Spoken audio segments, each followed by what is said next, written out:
সরাসরি আপনাদের দেখাচ্ছি বড়বাজারের মেচুয়া বাজার ফলপট্টি হোটেলে বিধ্বংসী আগুন লাগে গতকাল রাতে। প্রাণে বাঁচতে পাইপ বেয়ে নামতে গিয়ে একজনের মৃত্যু হয়, নিখোঁজ অন্তত 6 জন। মৃত 40 বছর বয়সী মনোজ পাসওয়ান ঝাড়খণ্ডের বাসিন্দা। বিভিন্ন ঘরে বেশ কয়েকজন আবাসিক ছিলেন, কিন্তু তাদের কোনো খোঁজ পাওয়া যাচ্ছে না। তারা ঘর থেকে বেরোতে পারেননি বলে এখনো পর্যন্ত জানা যাচ্ছে। 8 জন গুরুতর জখম হয়ে কলকাতা মেডিকেল কলেজ হাসপাতালে ভর্তি রয়েছেন। 313 নম্বর রুমে একই পরিবারের 5 জন ছিলেন, তাদের মধ্যে 3 জনের কোনো খোঁজ মিলছে না। 2 শিশুকে ঠাকুরদার কাছে রেখে মার্কেটিং করতে গিয়েছিলেন স্বামী স্ত্রী। অগ্নিকাণ্ডের পর মিলছে না খোঁজ। সরাসরি চলে যাবো আমাদের অপর প্রতিনিধি ঐশী মুখোপাধ্যায় এই মুহূর্তে আমাদের সঙ্গে রয়েছে। ঐশী, তোমার কাছে কি খবর রয়েছে? একেবারেই সৌমেন, তোমাকে দেখাতে বলবো উজ্জ্বলকে সেই ছবিটা। উদ্ধার কার্য কিন্তু 4 ঘন্টার পরেও এখনও অব্যাহত। ডিএমজির কর্মী থেকে শুরু করে যারা ফায়ারের কর্মীরা রয়েছেন তারা কিন্তু প্রত্যেকটি জানলা ভেঙে ভেঙে সেখান দিয়ে প্রবেশ করে, দেখা যাচ্ছে মই লাগিয়ে চেষ্টা করছেন ভিতরে প্রবেশ করে দেখার যে ভিতরে কেউ আটকে রয়েছেন কিনা। যে ছবিটা উজ্জ্বল তোমাকে দেখাচ্ছে সেই ঘরের ভিতরে কিন্তু কয়েকজনকে পাওয়া গিয়েছে, এমনটাই কিন্তু দেখা যাচ্ছে। সেই ঘরেই সেই শিশুটি আবদ্ধ হয়েছিল কিনা বা তার সঙ্গে যে পরিজনেরা তারা আবদ্ধ হয়েছিল কিনা, এবং দম বন্ধ হয়ে তাদের কোনো রকম শারীরিক সমস্যা বা মৃত্যু হয়েছে কিনা তা কিন্তু খতিয়ে দেখার চেষ্টা করছেন এই দমকল কর্মীরা। তুমি দেখতে পাচ্ছ ওই ঘরের ভিতরেই কিন্তু বারংবার সার্চের যে ব্যবস্থা সেই প্রসেস কিন্তু চলছে।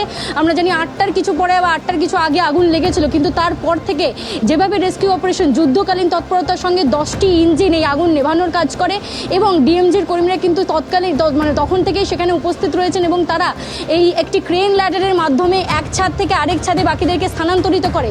যারা কর্মীরা ছিলেন তারা ছাদে চলে যান প্রাণ বাঁচাতে, তাদেরকে এক ছাদ থেকে আরেক ছাদে উদ্ধার করে নিয়ে যাওয়া হয়। কিন্তু ভিতরে যারা আটকে পড়েছিলেন তারা কি অবস্থায় রয়েছেন তাই কিন্তু এখন খোঁজ চলছে। দেখতে পাচ্ছ সার্চ লাইট দিয়ে ভিতরে রীতিমতো ডিএমজির যারা কর্মীরা থেকে শুরু করে দমকলের যারা কর্মীরা তারা কিন্তু সার্চ করছেন, এবং ঠিক যে রুমটাই তাক করে রেখেছে আমাদের প্রতিনিধি উজ্জ্বল, সেই ঘরের ভিতরেই কিন্তু কয়েকজনকে পাওয়া গিয়েছে, বা তারা কিরম অবস্থায় রয়েছেন সেটাই কিন্তু খতিয়ে দেখছে ডিএমজির কর্মীরা। আমরা জানতে পেরেছি সেখানে শিশুটিও বোধহয় আবদ্ধ হয়েছিল, এবং দম বন্ধ হয়ে তার শারীরিক অবনতি কিংবা মৃত্যু হয়েছে কিনা তাই কিন্তু দেখা হচ্ছে।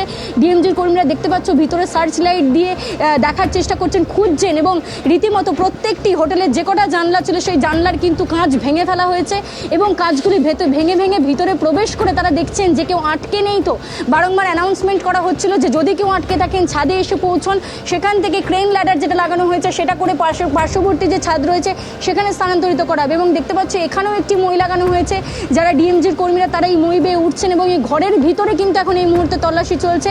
2টি জানলা, এই ঘরের যে 2টি জানলা সেগুলো সম্পূর্ণভাবে ভেঙে ফেলা হয়েছে, এবং সেখান থেকে কাউকে বার করা হচ্ছে কিনা সেটাই কিন্তু এখন এই মুহূর্তে দেখা হচ্ছে। যে 2 দিক দিয়ে কিন্তু দেখাতে বলবো উজ্জ্বলকে, 2 দিক দিয়ে কিন্তু যে কর্মীরা ডিএমজির তারা কিন্তু ভিতরে প্রবেশ করছেন এবং দেখার চেষ্টা করছেন যে ভিতরে কেউ আটকে রয়েছে কিনা। সার্চের যে লাইট সেই লাইট দিয়ে কিন্তু তারা দেখছেন।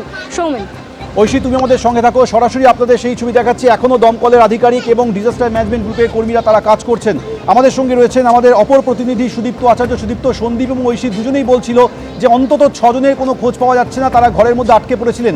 এখন যে ঘরগুলিতে আটকে পড়েছিলেন তারা সেই ঘর পর্যন্ত এই আধিকারিকরা, দমকল আধিকারিকরা পৌঁছতে পারলেন কিনা, তাদের কোনো ট্রেস মিলল কিনা, কোনো খবর কি পাচ্ছ?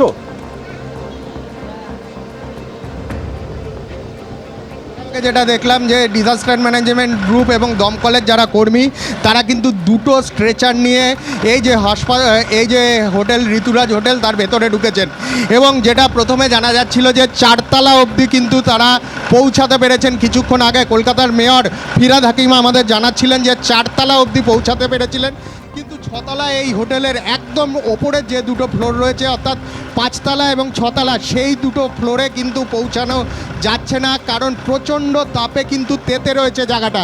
এবং তারপর যেটা তিনি বলছিলেন যে ওপর থেকে জল ছিটিয়ে কিন্তু ঠান্ডা করার চেষ্টা করা হচ্ছে, এবং এখন আমরা যে তৎপরতা দেখছি তাতে আমরা দেখলাম 2টো কিন্তু স্ট্রেচার আমরা দেখলাম এই হোটেলের ভেতরে গেল, এবং আমরা এখানে যারা রয়েছেন তাদের সাথে কথা বলছিলাম। অনেকেই কিন্তু তারা বলছেন তাদের আত্মীয়রা আটকে রয়েছেন। যেরকম প্রয়াগরাজ থেকে এসছেন আকৃতি নাভেলগাড়িয়া, প্রয়াগরাজ থেকে আজকের সকালেই তিনি তার ভাইকে নিয়ে এসেছিলেন, এবং এই হোটেলের 507 নাম্বার ঘরে এই ভদ্রমহিলা ছিলেন আকৃতি নাভেলগাড়িয়া, এবং তার আত্মীয় তাদের সঙ্গে আমরা কথা বললাম।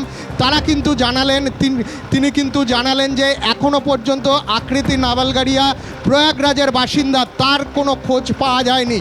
যদিও তার মোবাইলে ফোন করলে রিং হচ্ছে, কিন্তু তার কোনো খোঁজ পাওয়া যাচ্ছে না। আশঙ্কিত চিত্তে তার আত্মীয়রা কিন্তু নিচে বসে রয়েছেন।